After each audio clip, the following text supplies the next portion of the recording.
This is our third lecture of this chapter, and today we will discuss about comparative study of democracy and dictatorship और why democracy। इसमें हम लोग जो है democracy और dictatorship के का कंपैरेटिव स्टडी करेंगे, उसका तुलना करेंगे और तब डिसाइड करेंगे कि डेमोक्रेसी ही क्यों हम लोगों के लिए बेहतर सरकार माना जाता है। तो सबसे पहले हम लोग देखते हैं, सबसे पहला पॉइंट है government based on the will of the people. तो जैसा कि हम लोग जानते हैं डेमोक्रेसी का मतलब प्रजातंत्र है, और प्रजातंत्र जो है वो क्या है, वो प्रजा द्वारा चुने गए प्रतिनिधि के द्वारा चलाया जाने वाला शासन व्यवस्था है।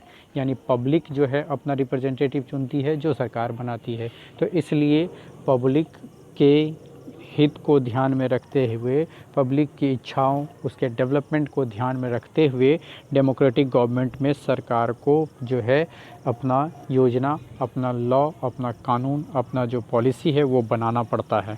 जबकि अदर हैंड हम लोग अगर देखते हैं तो dictatorship is based on the will of an individual और group and the government functions according to his wish. और जबकि डिक्टेटरशिप में जो है वो किसी एक आदमी के इच्छा पर डिपेंड करता है, या फिर कोई ग्रुप है जिसमें सरकार जो है अपनी इच्छाओं के अनुसार नियम बनाती और बदलती रहती है। उसके बाद देखते हैं वेलफेयर ऑफ ऑल। तो इसमें क्या कह रहा है, democratic government does not look after the interest of any particular caste, class और group, rather than it looks after the interest of all and provides equal opportunities to all for their development.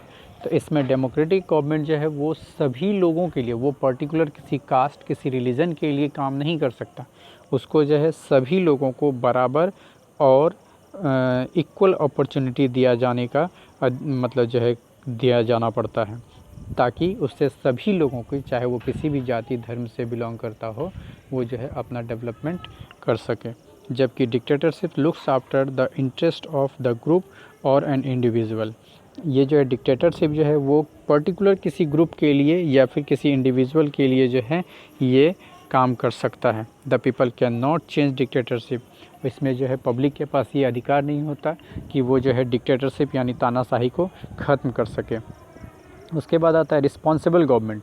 Responsible government मतलब उत्तरदायी सरकार होता है। यानी जैसे आपके mummy papa की रिस्पॉन्सिबिलिटी है आपका देखरेख करना, आपके डेवलपमेंट का ध्यान रखना, आपको बेहतर ज़िंदगी देना, उसी तरह से डेमोक्रेटिक गवर्नमेंट का भी जो है ये रिस्पॉन्सिबिलिटी होती है कि वो जो है अपने पब्लिक का जो है पूरा डेवलपमेंट का ध्यान रखे। यानी उसका यूनिवर्सल एडल्ट फ्रेंचाइजी के द्वारा जो पब्लिक अपने रिप्रेजेंटेटिव को चुनते हैं, इसके लिए वो रिस्पॉन्सिबल होते हैं अपने पब्लिक के लिए। जबकि dictatorship is not responsible government, the government is not answerable to the people. जैसे डेमोक्रेसी में जो है वो क्या होता है, पब्लिक को के क्वेश्चन का जवाब देना होता है। गवर्नमेंट जब कोई पॉलिसी बनाती है और अगर पब्लिक उस पर आवाज़ उठाती है तो गवर्नमेंट की ये रिस्पॉन्सिबिलिटी होती है कि वो पब्लिक को संतुष्ट करे। उसके लिए गवर्नमेंट के जो रिप्रेजेंटेटिव होते हैं उनको उसका आंसर पब्लिक का देना पड़ता है। जबकि डिक्टेटरशिप में जो है कोई भी पब्लिक आवाज़ उठा नहीं सकता, और उस आवाज़ के लिए गवर्नमेंट जो है आंसर देने के लिए ज़रूरी नहीं है या बाध्य नहीं है। ठीक है। उसके बाद पॉसिबिलिटी ऑफ गुड लॉज। तो चूँकि यहाँ पर जो है सरकार को बदला जा सकता है, पब्लिक के पास सरकार को बदलने का अधिकार है, इस वजह से यहाँ पर ये रिप्रेजेंटेटिव गवर्नमेंट होने के कारण जो है यहाँ पर जो है ज़्यादातर चांस ये होता है कि अच्छे कानून, अच्छे नियम बनाए जा सकते हैं, जिससे पब्लिक का डेवलपमेंट जो है सही ढंग से हो सकता है। तो इसमें जैसे कि हम लोग देखते हैं, जबकि डिक्टेटरशिप में जो है सरकार नहीं बदला जा सकता है और सरकार को किसी दूसरे का कोई डर नहीं होता जिससे कि जो है वो बदल सकता है या उसका जो अधिकार है वो छीन सकता है। जबकि डेमोक्रेटिक गवर्नमेंट में जो है वो रूलिंग पार्टी के अलावा अपोजिशन भी होता है जो उस पर नज़र बनाए रखती है। तो इस तरह से जो है वो पॉसिबिलिटी होता है अच्छे नियम कानून का। अगला पॉइंट है less possibility of revolution. Generally आप देखते हैं कि भारत को आज़ाद कराने के लिए अनेकों आंदोलन हुए, कई सारे मूवमेंट, कई सारा रिवॉल्यूशन हुआ।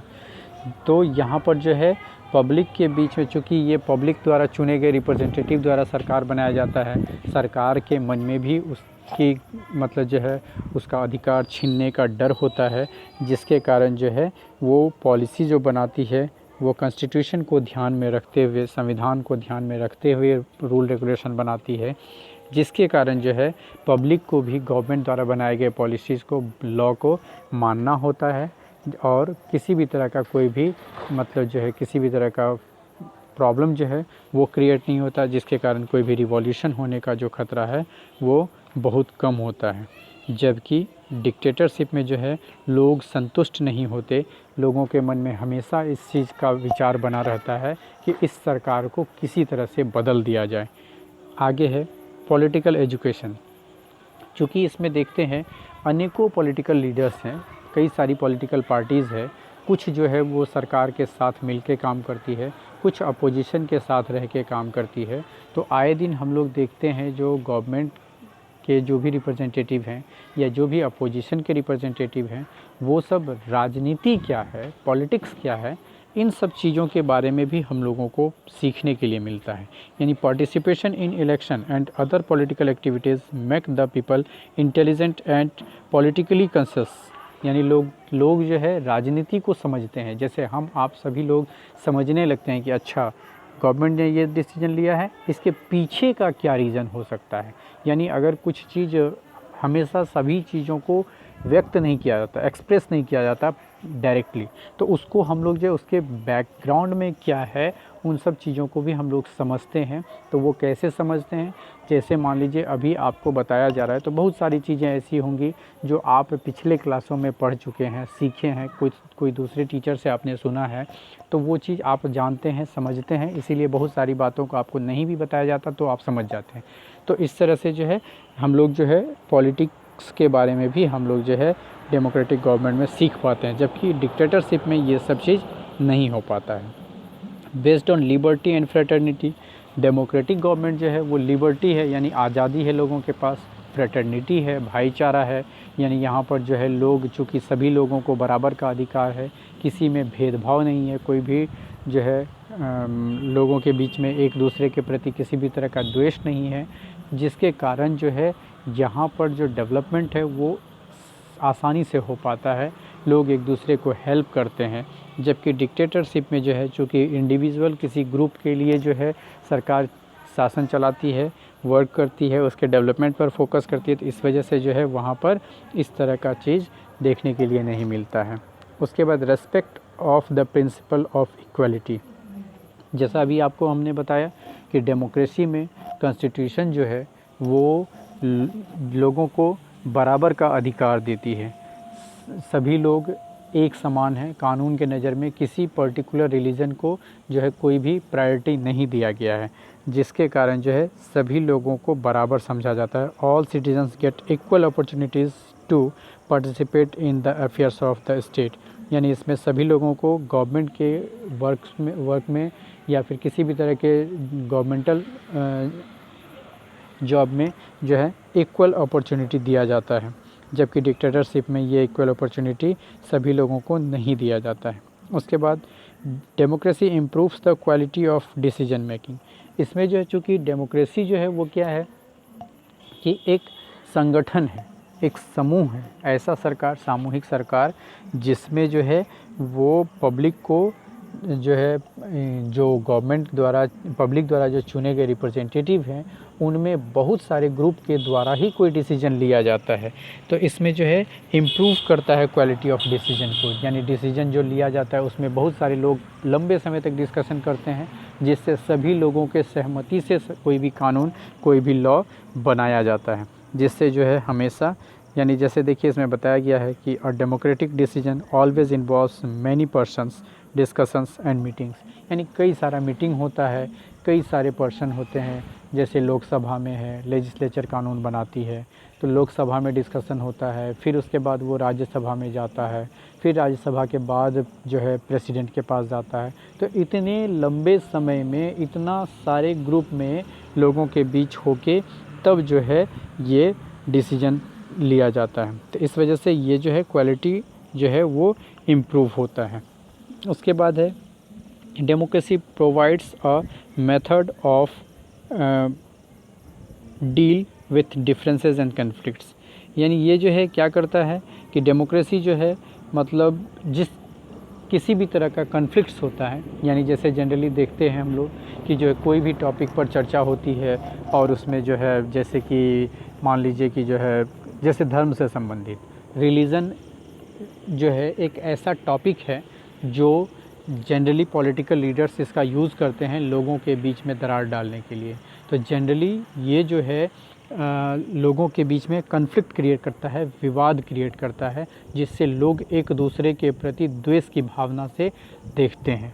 ठीक है, तो ये जो है, लेकिन डेमोक्रेटिक गवर्नमेंट में जो है according to constitution democratic governments try to improve and solve the conflicts between the different communities of the society।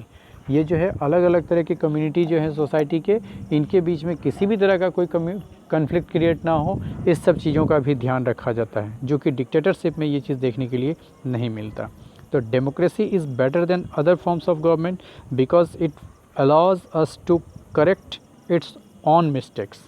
ठीक है, यानी इन सारे टॉपिक्स को पढ़ने से हम लोगों को ये समझ में आता है कि democracy is better than other governments, other types of government like monarchy और dictatorship, because democracy provides us a chance to correct ourselves और correct our mistakes by the election process. हम लोग जो है अगले इलेक्शन के माध्यम से जो है हम लोग अपनी गलती को सुधार सकते हैं, अपने सरकार को बदल सकते हैं। ये डेमोक्रेसी हम लोगों को देती है ये ऐसा राइट्स, जबकि जो है डिक्टेटरशिप में ये चीज़ नहीं मिलता। ठीक है, और democracy enhances the dignity of citizens, और चूँकि जब आपके पास कोई राइट्स होता है तो its deals with the dignity of yours, that means you can improve your dignity, आप अपने स्वाभिमान को बढ़ा सकते हैं, because you are also a responsible part of democratic government, because each and every citizen of this country have the right to choose their representatives by using their universal adult franchising। ये तो आप लोग सभी जानते हैं। तो जबकि dictatorship में यानी नॉन डेमोक्रेटिक गवर्नमेंट में सिटीजन्स के पास ये राइट्स नहीं है। Now we will finish this topic here and we will discuss about our next topic in next lecture. Till then, thank you and have a nice day.